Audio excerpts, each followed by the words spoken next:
Sí, ya ocurre cuando me entusiasmo, entonces quiero respetar el tiempo de todos ustedes. Básicamente la charla va a tener dos partes. Una parte que tiene que ver con el mecanismo de toma de decisiones, es decir, cómo nosotros diseñamos nuestra política de Estado. Recientemente he estado presentando esta idea y que básicamente va a estar plasmada en mi próximo libro que se llama La moral como política de Estado. Concretamente, nosotros tenemos como objetivo hacer de Argentina el país más libre del mundo, pero la forma de alcanzar los objetivos que le planteo a cada uno de mis ministros, y ellos están aquí y pueden dar cuenta de ello, es que no todos los instrumentos de política son aceptables. Es decir, hay restricciones morales. Porque cuando en realidad uno hace lo que es justo, la economía prospera. Sin embargo, cuando uno, por conseguir algún resultado de corto plazo, aplica medidas que son injustas, eso tarde o temprano termina mal. Básicamente, este esquema analítico lo que hace es establecer un orden de mérito. En primer lugar, nosotros ponemos los valores éticos y morales. O sea, cuando hablo de los valores éticos y morales y que hacen a lo que nosotros llamamos Occidente y que es responsable de la mayor hazaña civilizatoria de la historia de la humanidad, básicamente significan 4 pilares. Un pilar basado en la filosofía griega, el derecho romano, la rectitud de los estoicos y los valores judeocristianos. Es decir, determinar qué es lo que está bien y qué es lo que está mal. Es decir, hay límites al relativismo moral, pero hay cosas que no se pueden violar.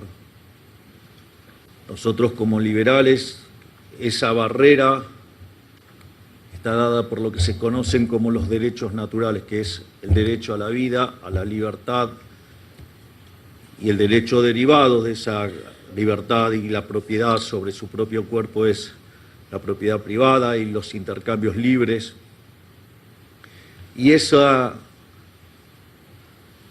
conjunto de derechos, sumados al principio de no agresión,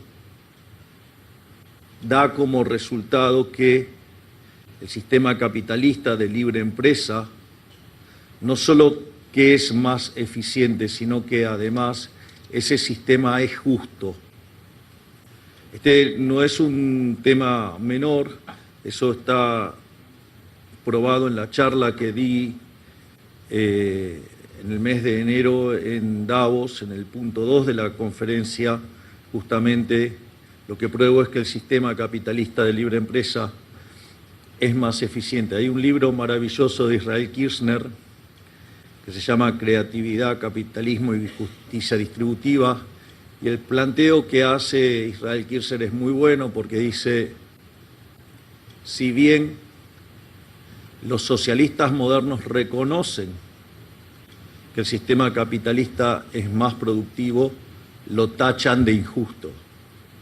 Bueno, el argumento nuestro, y es más, el propio Israel Kirzner dice, y si tuvieran razón, y si esto fuera cierto, el sistema no valdría la pena ser defendido por injusto. Israel Kirzner en ese punto, como ha hecho Murray Rothbard en otro trabajo, básicamente lo que, y se encuentra en ese punto que hago en la charla de Davos, es no solo que el sistema es más eficiente, sino que además es justo. Es decir, el sistema vale la pena ser defendido porque es justo. La segunda dimensión del análisis tiene que ver con la eficiencia. pero en el orden de mérito está por debajo de lo que son los valores éticos y morales. Y ahí, digamos, está la discusión de la eficiencia estática, y ahí hay dos planteos para hacer. Eso también lo hago en la charla de Davos. Y es que, si uno lo piensa, hay dos formas de mostrar la cuestión de la eficiencia del sistema capitalista de libre empresa.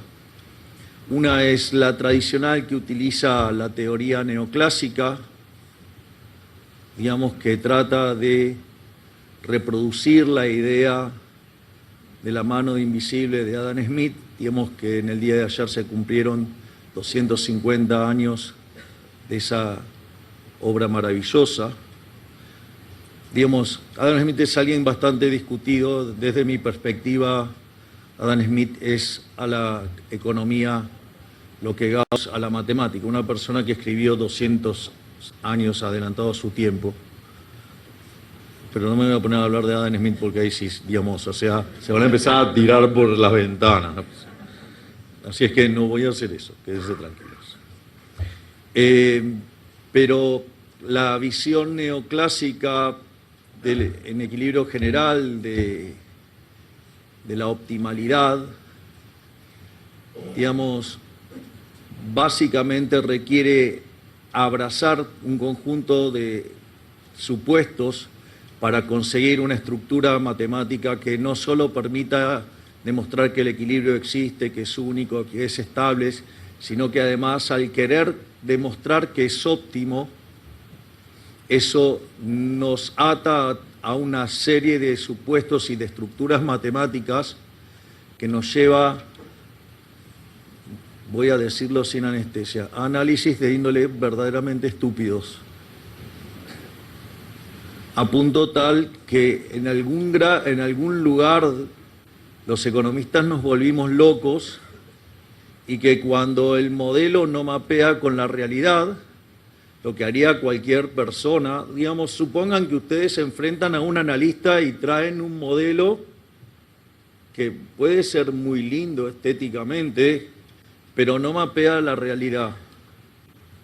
¿Qué harían? Bueno, cualquier persona razonable le diría al analista: tira ese modelo y trae uno que funcione.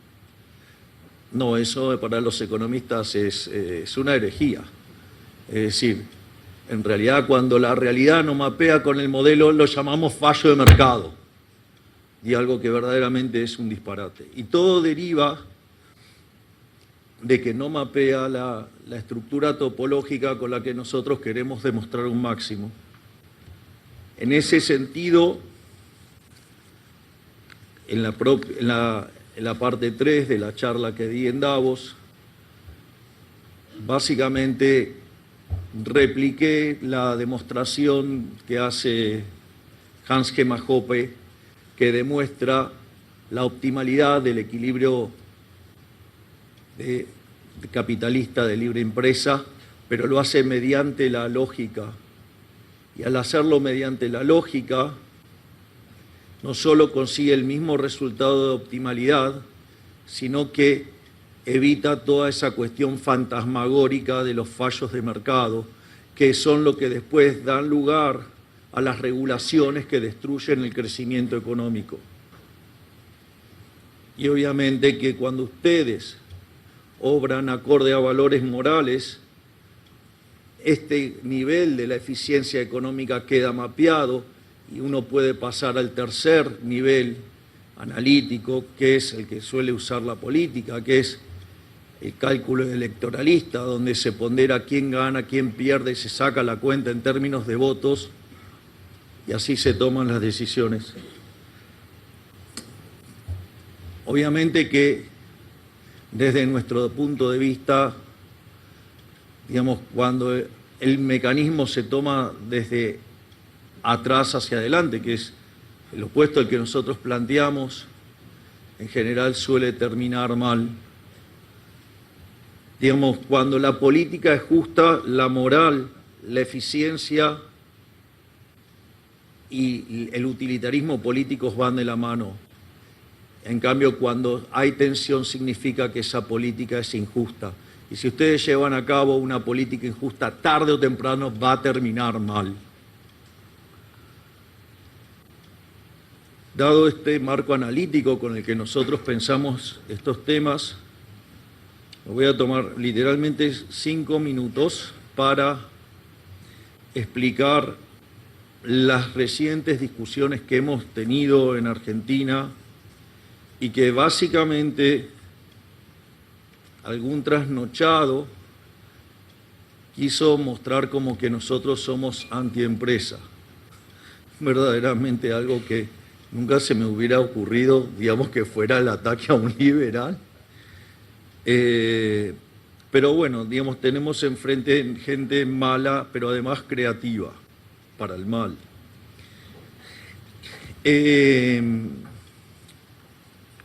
Digamos, todos saben que en las últimas semanas tuve confrontaciones abiertas con Paolo Roca,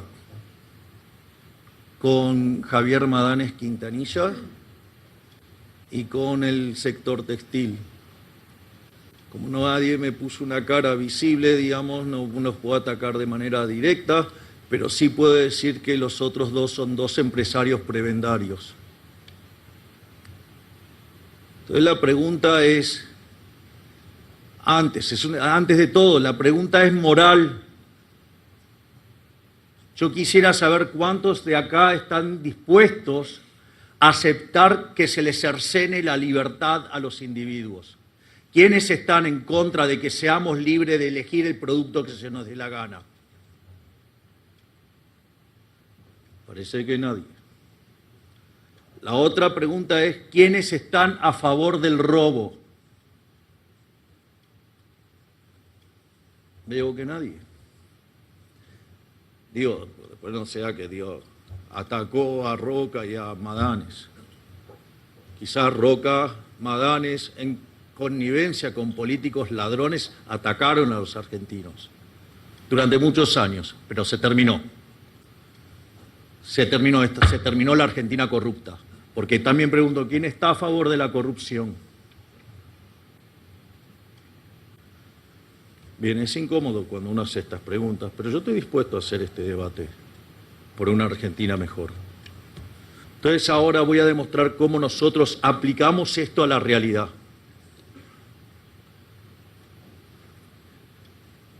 ¿Qué podría hacer un político populista? Un político populista claramente podría abrir las importaciones, podría abrir el comercio. Porque básicamente si abre el comercio implica tener bienes de mejor calidad a un mejor precio. Eso va a beneficiar a millones de argentinos y claramente va a perjudicar a Roca, a Madanes y a sus trabajadores. El político utilitarista saca la cuenta, dice, ok, abro. Es importante tomar esto. La segunda cuestión es una cuestión de eficiencia, si la apertura es eficiente o no. Claramente, si los neumáticos costaban $100 y el político pone una pared enorme para que no se pueda importar neumáticos y hay que pagar los 400, eso es un problema claramente en varias dimensiones. Hay un problema asignativo, están distorsionando los precios relativos y están produciendo algo que no deberían estar produciendo.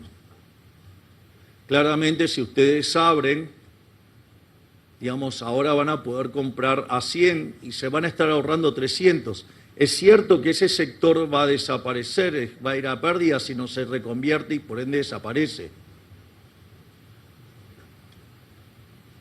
Al margen que dicho empresario haya apretado al gobierno y extorsionado al gobierno con que si no les manteníamos las barreras, entonces nos iba a tirar 920 trabajadores a la calle.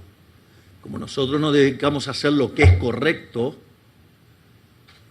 un día antes de tratarse la reforma laboral en el Congreso, nos tiró los 920 trabajadores a la calle. Es decir, esto no es un juego de niños. Entonces, pero la realidad es que lo que va a ocurrir es que las personas ahora van a poder ahorrar 300 y lo van a poder gastar en el resto de los bienes de la economía. Por lo tanto, los empleos que se destruyen en este sector se van a crear en otro sector que además está en condiciones de competir internacionalmente, por ende ustedes van a tener una mejor asignación de recursos, una mayor eficiencia, van a tener mayores salarios y menores precios, o sea, una mejora sustancial en la calidad de vida. Entonces, si es tan evidente, ¿por qué entonces hay un político que defiende esto? Es obvio, es corrupción. Si la mejor cuenta es que la eficiencia fluya y que básicamente, digamos, estén bien 48 millones de argentinos. Entonces la pregunta claramente, si no lo hace, siendo que le convendría aún políticamente, ¿por qué sigue sosteniendo ese sistema?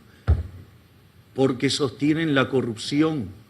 Los Kirchner cuando insultaban a Roca, no lo insultaban porque lo odiaran per se, sino que lo insultaban porque estaban negociando la coima. Por eso se pudo pagar $4.000 la tonelada de tubo de acero y hoy cuesta 1.400.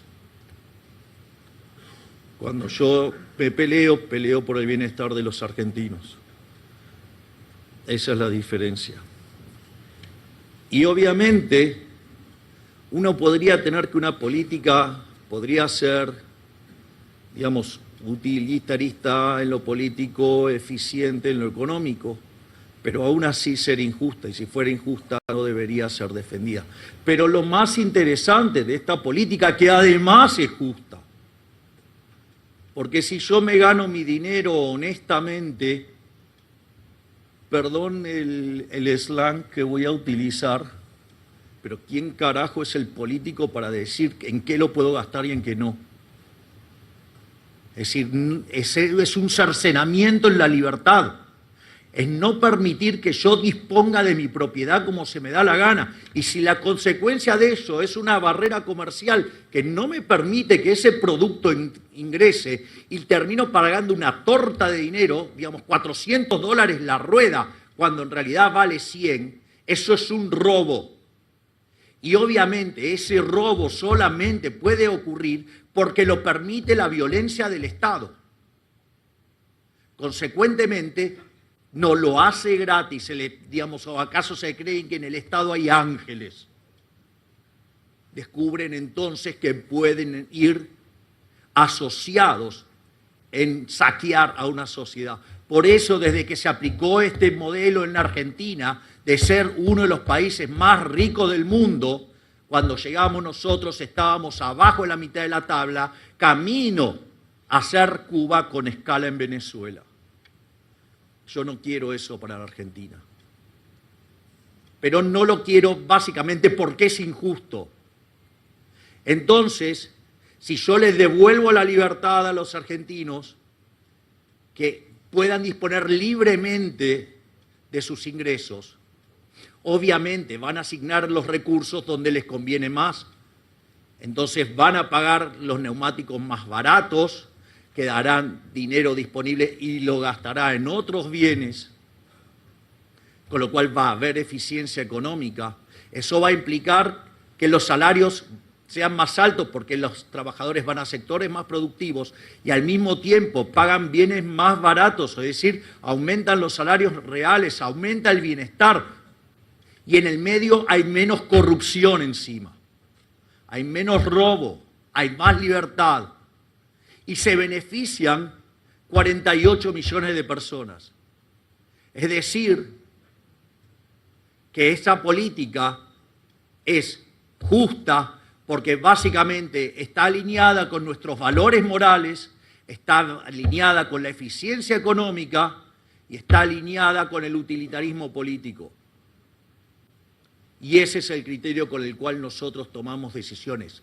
Nuestras decisiones están sostenidas sobre lo que es justo. Y si alguna política que fuera justa tuviera una contracara negativa desde el lado de vista electoral, para eso soy un estoico, para bancarme el costo que me tenga que bancar por hacer lo correcto. Y eso podemos dar pruebas desde el primer día, porque nosotros llegamos el primer día y teníamos déficit fiscal consolidado de 15 puntos del PBI. Y gracias a titanes como Toto Caputo, digamos, como Pablo Quirno, como Santiago Bausili, hicimos lo imposible en un mes. Gracias, Juan, que ahora te veo. El responsable de inocencia fiscal. Gracias, Juan. Gracias por todos los argentinos. En ese sentido, decían que era imposible ajustar esos 5 puntos en toda la presidencia. Nosotros dijimos que lo íbamos a hacer en el primer año. Toto lo logró en el primer mes. Por algo sos el mejor del mundo.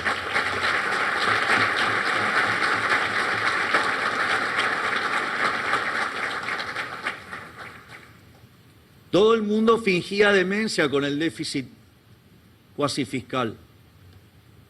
Sin embargo, Santiago Bausili y Pablo Quirno lo arreglaron en 6 meses. Es decir, que a los 6 meses habíamos hecho un ajuste fiscal de 15 puntos del PBI. Le devolvimos a los argentinos de bien 90.000 millones de dólares. Vaya que eso sí es hacer política.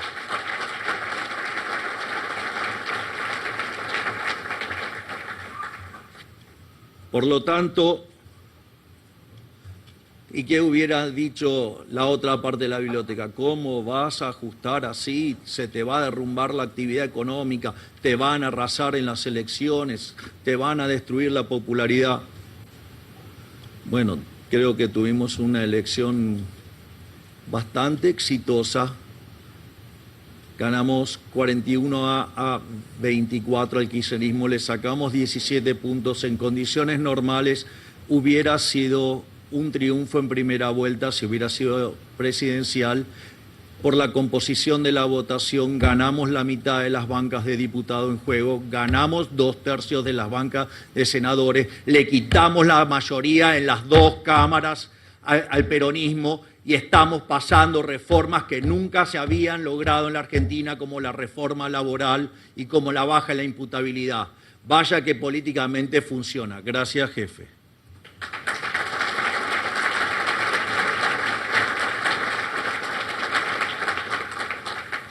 Pero más allá de todo eso, el motivo de esto ahora, digo, al margen de todas estas cosas, que puedo desarrollar y ampliar todo lo que quieran, pero no los quiero aburrir, les voy a explicar por qué Argentina es un excelente caso de negocios. O sea, básicamente cuando ustedes quieren evaluar un activo, ¿sí? Digamos, básicamente con el modelo del flujo de fondos, supongamos, hay 4 elementos determinantes en el valor. Uno es la capacidad de generar fondos. Y después está la capacidad de generar crecimiento, está los impuestos y está la tasa de interés. Entonces, respecto a la capacidad de generar caja, o sea, si hay negocios, o sea, digo, hay negocios, y la verdad que sí hay negocios, y hay negocios que vienen fuertes.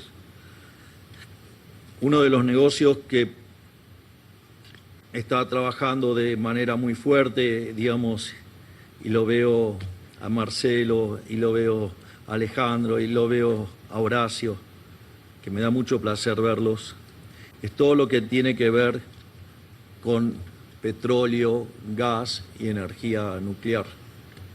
Es decir, es algo que, digamos, dejó de ser un sueño, dejó de ser una hipótesis. Digamos, pasamos de ser importadores netos de energía y hoy somos exportadores netos. Frente a un shock que asumo transitorio de lo que está ocurriendo en el mundo, porque no tengo duda que los buenos vamos a ganar. En ese sentido, aún en esta coyuntura transitoria, digamos, Argentina le mejora los términos de intercambio, por lo tanto, Argentina, hacer las cosas bien paga. Tenemos equilibrio fiscal, digamos, nuestras cuentas externas se van a favorecer por el cambio transitorio, los términos de intercambio, por lo tanto, prepárate, Santiago, porque te van a salir los dólares por las orejas. Que no se vayan a inflación, por favor. O sea, cuidado cómo los compras. Ya saben que si fuera por mí, pero bueno. Pero no me voy a meter, Dios, es una cuestión de independencia de cosas.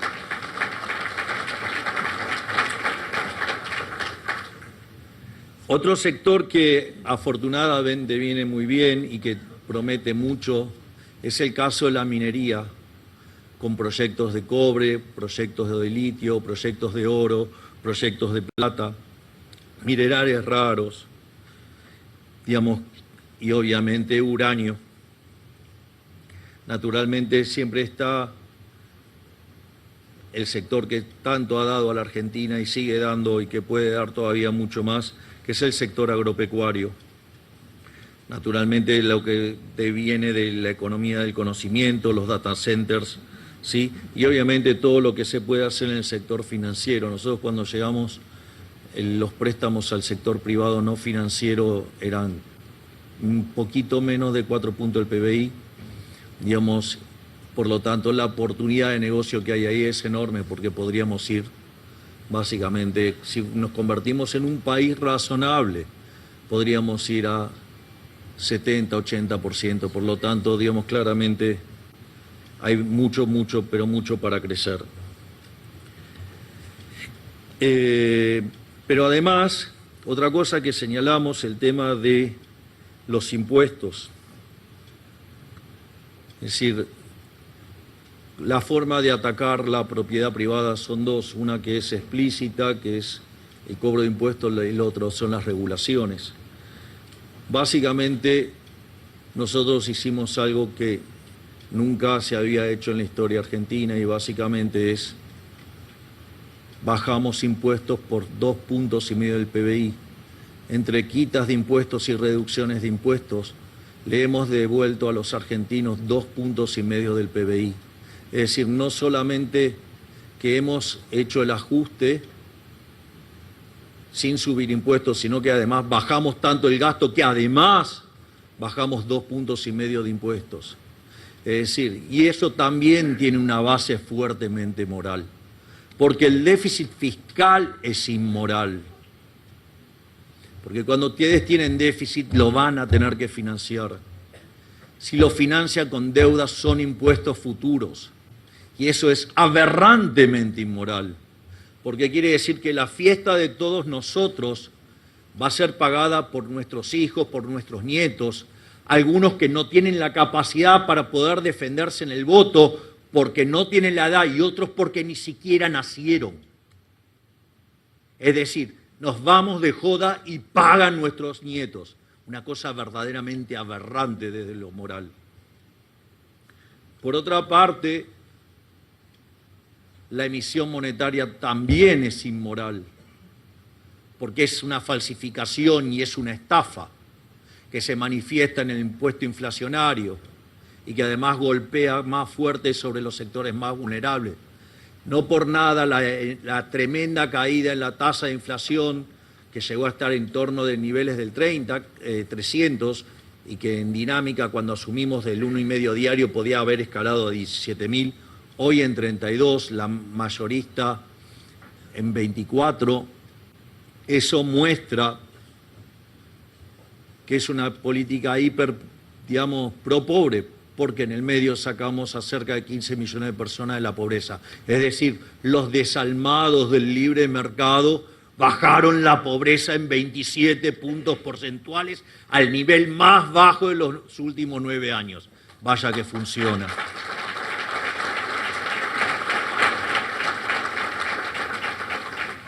Además, digamos, acorde al plan fiscal que tiene armado Toto, podríamos, no solo que hemos bajado la deuda en 50.000 millones de dólares, sino que además en el plan que tiene Toto, si llegáramos al año 2031, podríamos estar devolviéndole a los argentinos de bien 500.000 millones de dólares, es decir, más de lo que hoy debemos.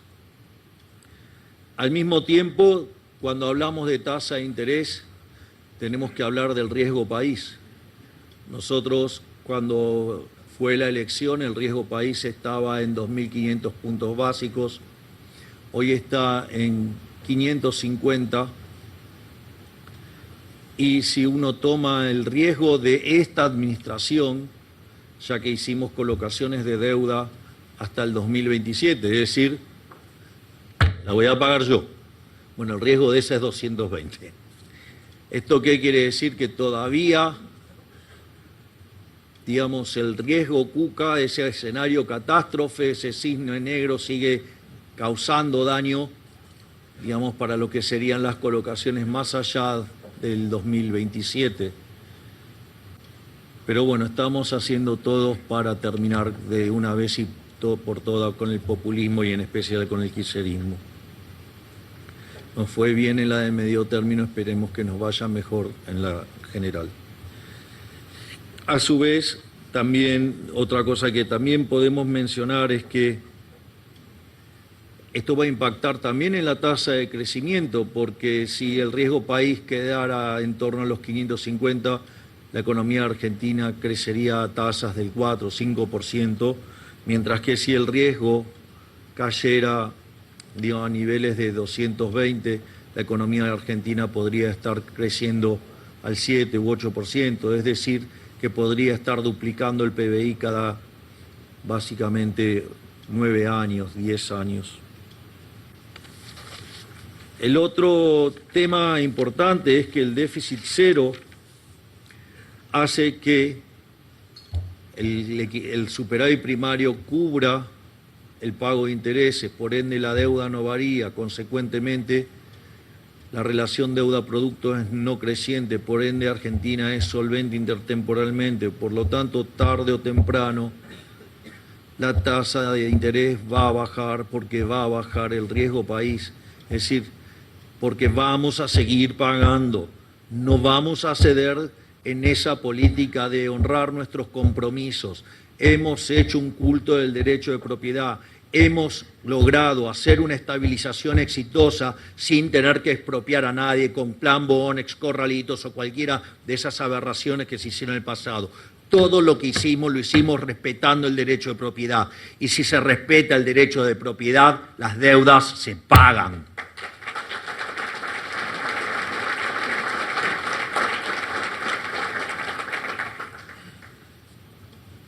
Finalmente, ya, digamos, he trabajado sobre que hay flujos, he trabajado sobre los impuestos, sobre la tasa de interés. Entonces, solamente ahora me queda hablar de lo que son para nosotros los tres motores del crecimiento. El primer motor de crecimiento que me gusta mencionar a mí siempre de manera enfática es el que está a cargo del coloso de Federico Sturzenegger.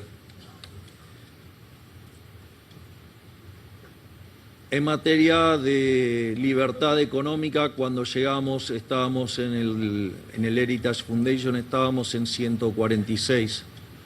Hemos mejorado 40 puntos. Salvo en casos donde hubo desastres y, digamos, arrasaron todo y que hubo que hacer todo de nuevo, es la mejora más fuerte de la historia del índice.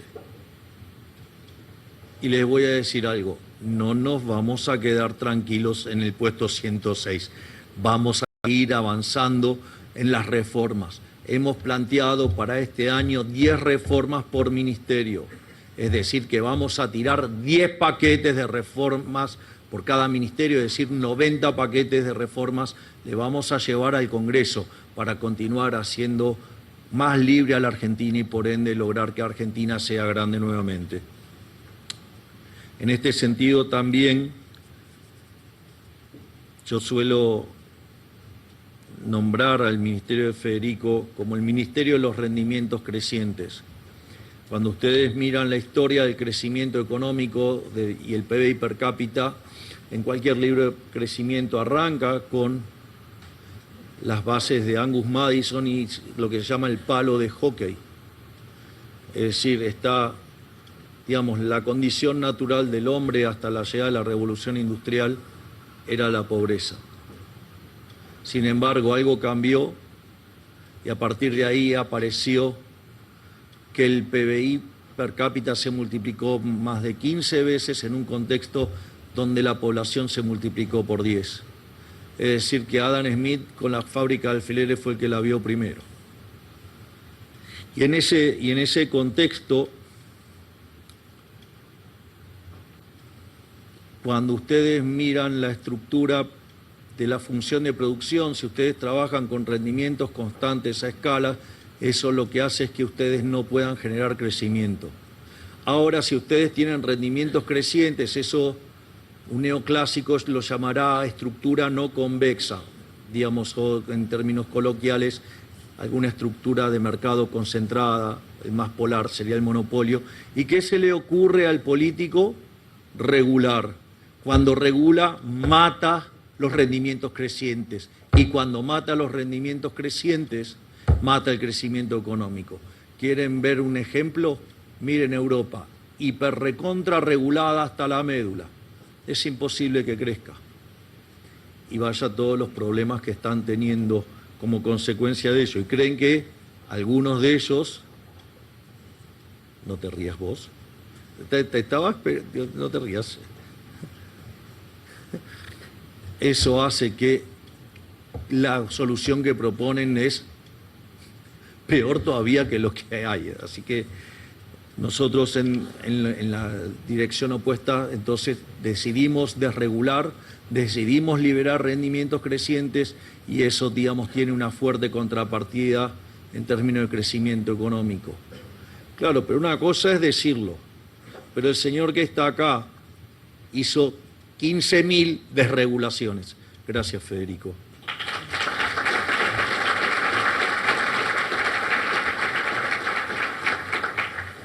Por otra parte, algo que es muy importante en materia de crecimiento económico es el capital humano. Y claramente, digamos, si hemos bajado 27 puntos porcentuales la pobreza, quiere decir que hay un trabajo intenso ahí, donde claramente el primer escollo fue sacar del medio a los intermediarios. Y eso permitió duplicar la ayuda que recibían los sectores más vulnerables sin aumentar un solo peso de partida. Es decir, sacamos a los ladrones del medio y mejoró la condición de vida de los vulnerables. Obviamente que donde hay un kirchnerista pataleando hay un curro que se acabó. Entonces, si había tantos kirchneristas pataleando por esto es porque les estábamos rompiendo las cajas.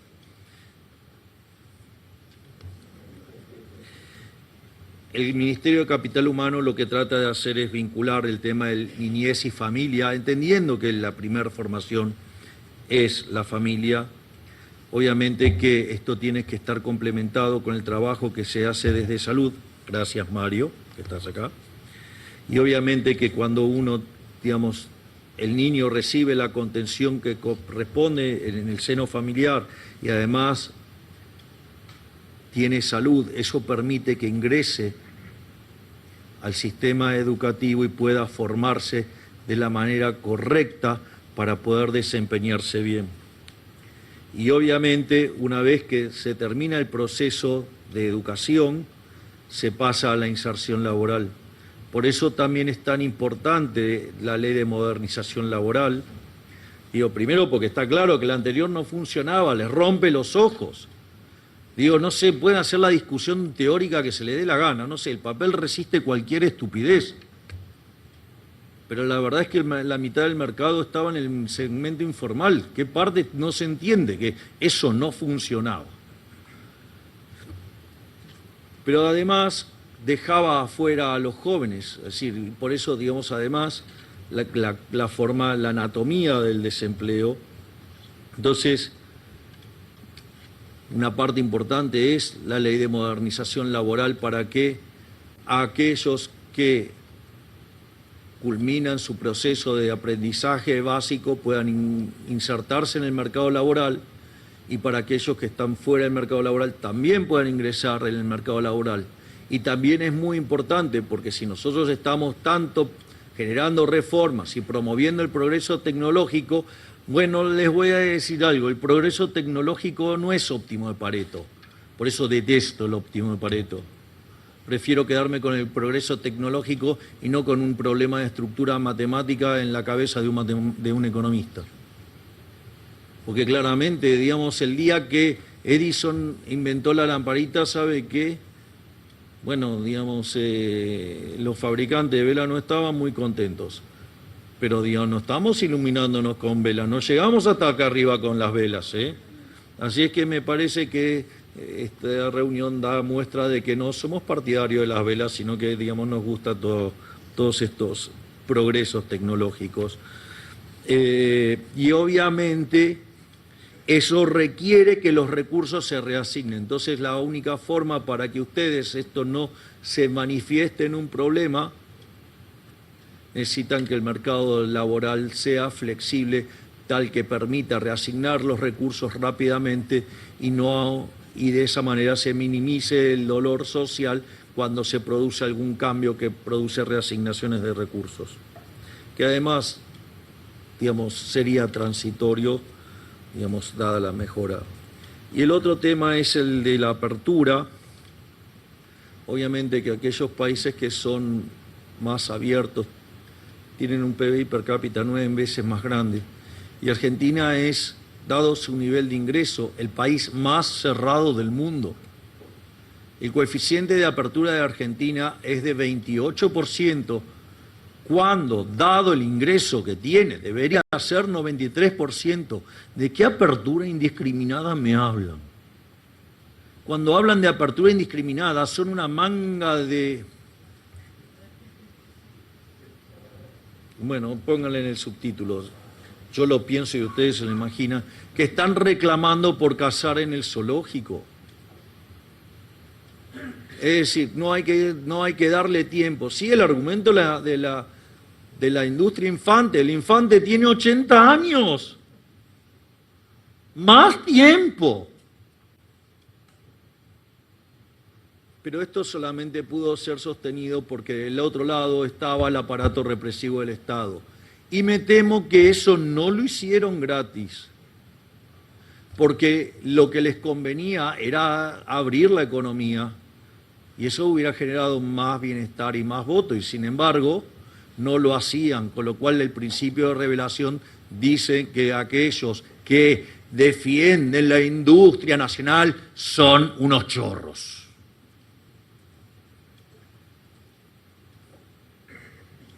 Por suerte nosotros nos estamos sacando de encima a aquellos que usan el nacionalismo berreta de pacotilla para defender el robo de políticos y de empresarios prebendarios. Obviamente que todo este tipo de peleas no son gratis, hacen ruido, pero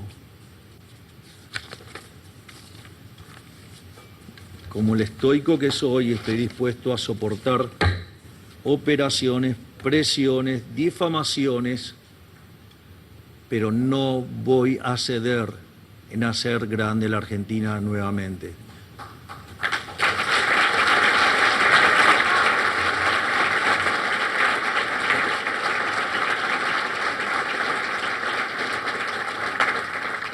Por lo tanto, que Dios bendiga a los argentinos, que las fuerzas del cielo nos acompañen y ¡viva la libertad, carajo! Muchas gracias. De esta manera, Javier Milei daba por inaugurada la Argentina Week, la Semana Argentina en Nueva York, junto a gran parte del Gabinete Nacional y empresarios. Los detalles y